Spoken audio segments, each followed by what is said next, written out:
Hey, good morning. This is Jordan Centerholm out here at 1005 Newcastle. I gotta run around and see what we can see. Been up to this place before as they're looking at getting it on the market, and I was blown away with a couple things. The biggest thing that stuck out to me is just how ridiculous well these homeowners took care of this place. On the inside, you'll see that there's a fair amount of dated things, but so many of the things that we look for in older homes, be it the roof line and the drip edge and the soffits and foundation and a lot of stuff that sometimes got trouble with the age of a home. It just looks like they've gone above and beyond taking good care of this place. So first, we're on Newcastle. It's a beautiful day with some puffy clouds up there. We are quite a bit above Klamath Falls. We're in the Hot Springs neighborhood, so we've got a bunch of residences in every direction, but a lot of these homes have just got absolutely killer views looking over the basin. From the moment I'm seeing the neighbor's house and kind of seeing through power lines to Moore Park, the Kago Hill, the high school, and some of the waterways down there, Lake Ewana, and hidden over the hill is Klamath. We'll see what else we can see from some of these higher windows up here. I always want to spin on my heels and take a look at the neighborhood, listen for barking dogs, see what the other homes in the area look like. And if this is a place that sticks out to you, I'd encourage you also always to drive through a neighborhood and see if it's a place that looks like a place you want to call home.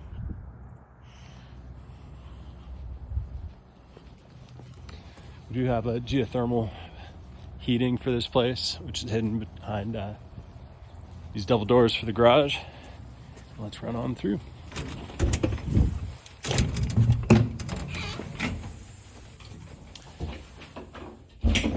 So I'll circle back to the lower area. For the main entrance to the home, we've got a staircase going upstairs to most of the living area. We've got two good sized rooms off to the right that were kind of set up as a separate living space. Then we've got direct access to the garage coming in this direction, which means if you came home and you had different living arrangements down here, friends or family, you wouldn't have to walk through that second living room. You just have direct access coming through here.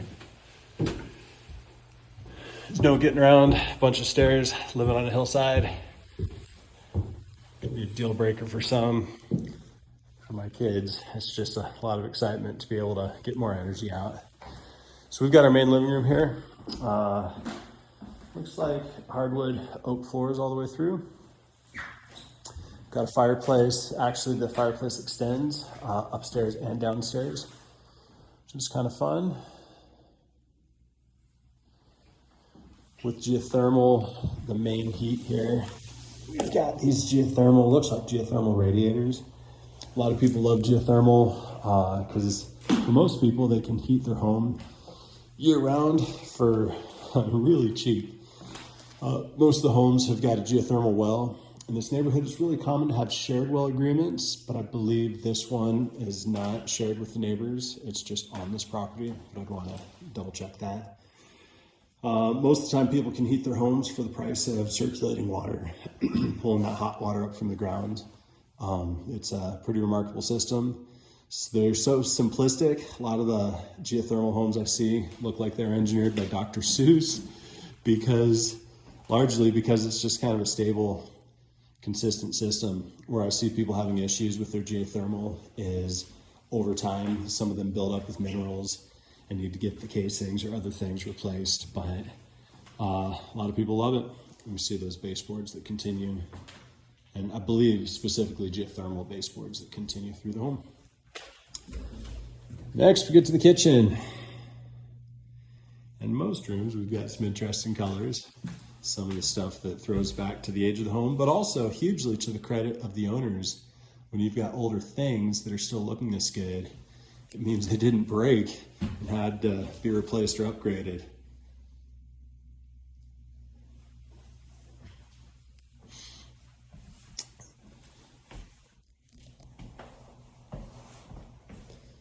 So the darker cabinets, what looks like probably a laminate countertop. We do have modern oven on the side. I don't see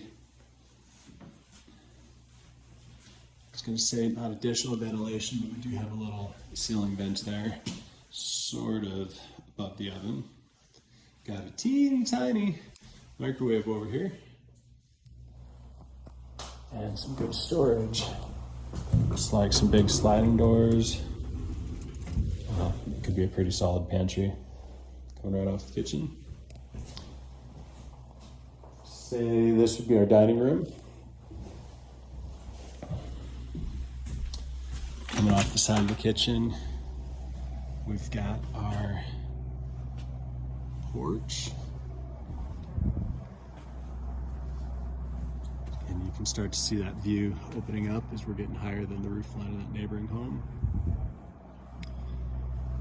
We of course do have neighbors on both sides. There's no fence around this property at all.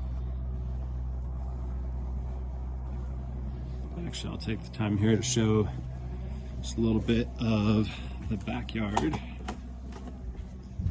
At the moment, it's pretty limited. Say about 10 feet wide. I believe the property line goes all the way up to those trees. Fun thing about this property, it is one of the closest properties to the big white letter up on the hill. The local high school, Klamath Union, has got, I think you can barely see the white edges of it right up there. There's some good hiking trails at the back of this property. So despite having a smaller yard, if I lived up here, I'd be hiking my dogs every day. There's some trails that parallel on that, things that go straight to the top, and then even small jeep trails that cover those hills out there. So good access beyond just the size of the property. Front yard, pretty good sized front yard, no fence, but it is fairly level. Backyard though, if you wanted a giant backyard.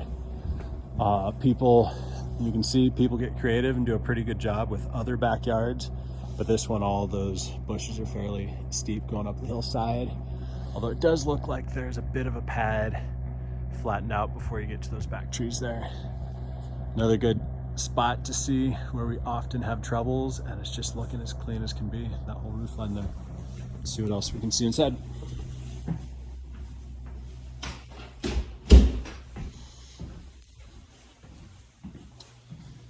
It's back to our living room. Most of our living space is coming off this way. We've got some awesome bright red carpet in there. A couple bedrooms that way, bathroom and bedroom this way. Starting at the end of the hallway, probably the biggest bedroom, although we'll double check this here in a second. All right, closet. I do have to give the qualifier. I've got the widest lens on my camera that I'm using.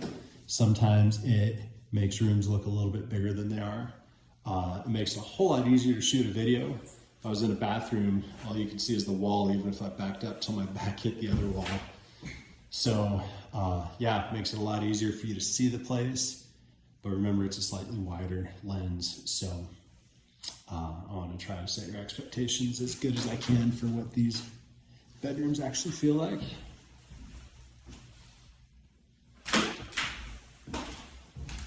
And back to the other side, the first bathroom that we're getting into. I've already done the realtor shuffle around the toilets and the tubs. The floors that felt solid all the way through. Some pink laminate showing its age and matching with the curtains. But again, when you've got hardly a ding in all of these surfaces from something that is this old, that's just a testament for how well they cared for this place.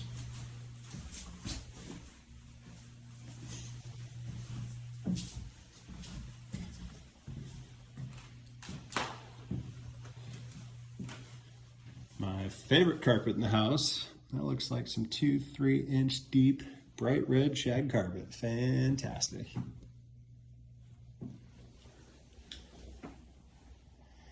And again, with this wider lens, this room to me feels, I'd say like 10 by 10, maybe 12 by 12. So fairly squared off. This closet is actually deeper than the previous ones that we've seen, going all the way, matching that back wall there. These double sliding doors.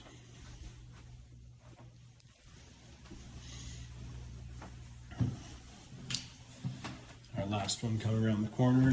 First we get to a linen closet that looks all cedar lined. That looks pretty cool.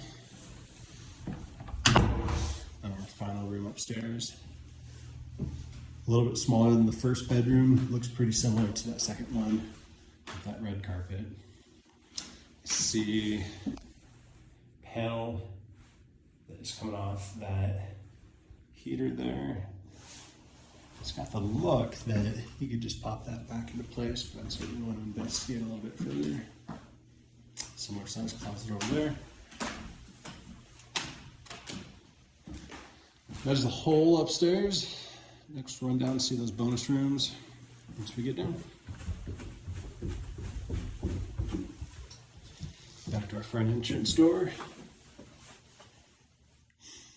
And this, while there's not dedicated bedrooms, it sounds like they have been able to use this as living space in the past. I believe tax assessor doesn't reflect it as additional bedrooms or anything, but with the kitchenette over on the side, the fireplace and everything else, there's some really good space down here. Although that lighting looks like they probably had it as a game room. It's like a pool table. It's probably there pretty recently.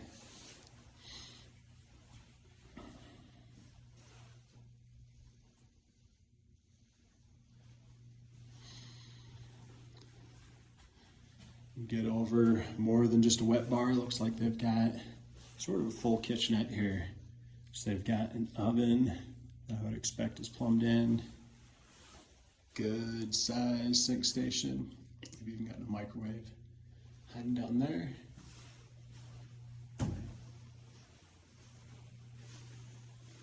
Do see some additional baseboard heating. It's got a different look than upstairs. And it's a bit cooler downstairs. I'd want to double check if that is a continuation of the geothermal or if they converted this to living space, and if that's electric. It's hard to tell walking through. It's got a different look to it. And the second bathroom for the whole house.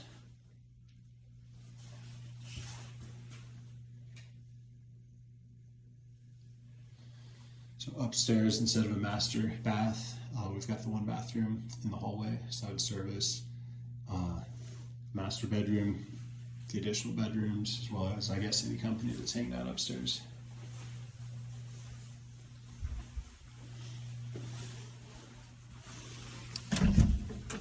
There's two direct access points to the garage.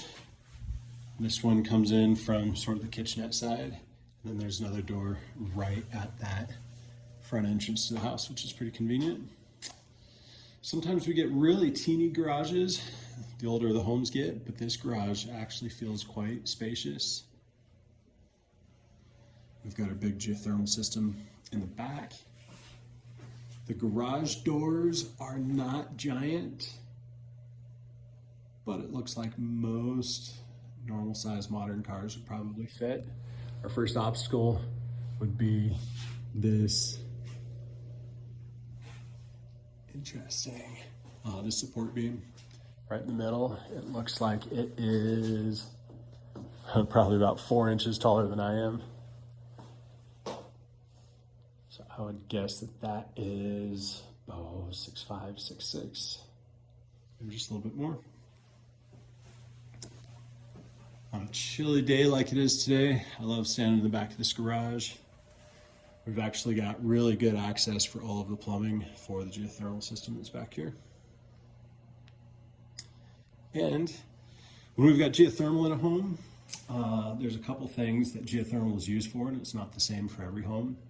Most people that have got geothermal use it to run it through some sort of radiator or furnace or baseboards to be able to get the heat to heat their homes. Some people use that same heat to be able to heat their hot water.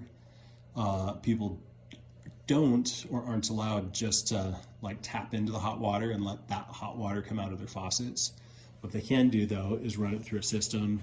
It's actually a funny quirk of geothermal here. All of the hot water they pull out of the ground, it's a closed system. They're supposed to send that same water back into the ground so it's not messing with the level of the groundwater and things like that.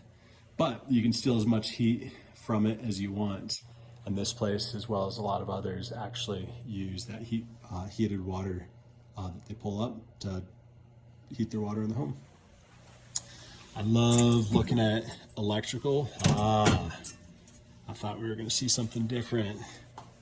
That's one of the first things that really shows the age of the home, although I don't recall seeing dated outlets. So we do in fact have the bottle cap fuses. Not bottle cap per se, but the older screw in. We do have some breakers, so there's some level of upgraded power at some point. Fuses aren't necessarily a deal breaker, but there's a couple of things that we want to consider when we see fuses. Fuses aren't installed anymore, so all of the fuses are going to be in an older system. We always want to find out what a lender thinks of the electrical in a home, if we're able to move forward with that. The other thing is we want to figure out what an insurer thinks of fuses to be able to see if there's any unexpected spikes in what it would cost to insure a home. When you've got fuses, it's easy to open a box and see what's in there. What is harder to check out is what the electrical is throughout an entire home.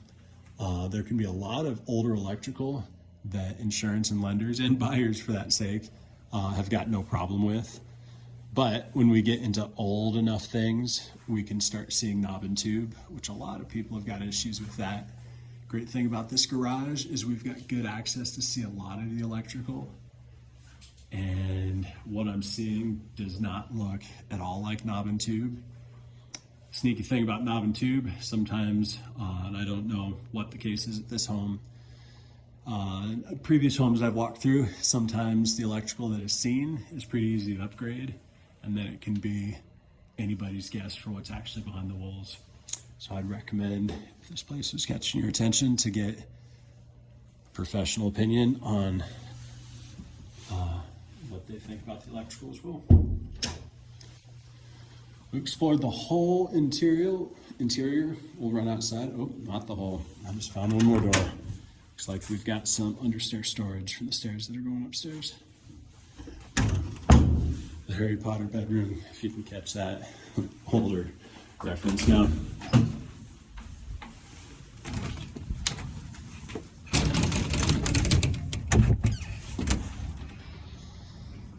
That grate, I'd want to double check, but that ventilation, oftentimes we see that over geothermal systems.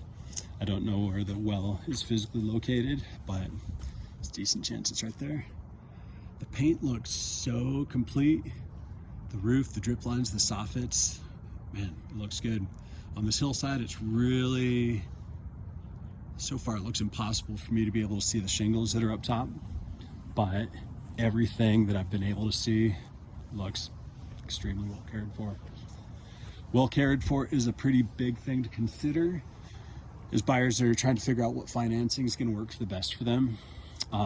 Cash and conventional works for most conditions of homes. When you start having peeling paint for older homes and other things that show deferred maintenance, it can be harder to get homes to the finish line using a VA, USDA, or FHA loan.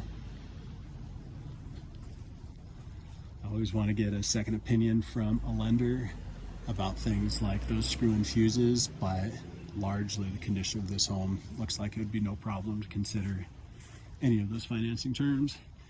In addition, and almost more importantly, in the listing, the owners say they are reasonably willing to consider all of those loan programs as well.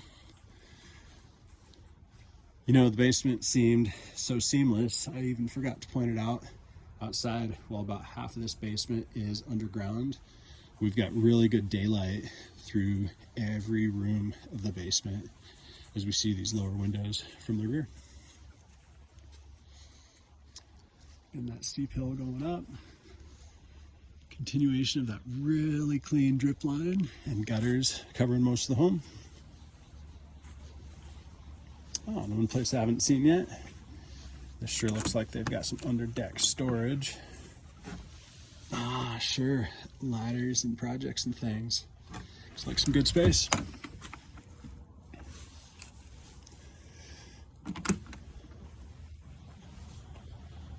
Well, that's the whole home. Again, if you've got any questions, give me a call anytime. You can catch me by voice or text, 541-539-8916. All in all, it looks like it's in phenomenal shape. Buyers have got to figure out if the size of those bedrooms, the size of the yard, some of those datedness things, are there a cup of tea or not? But this place looks like it's got tremendous potential. All right. Hope you have a great day.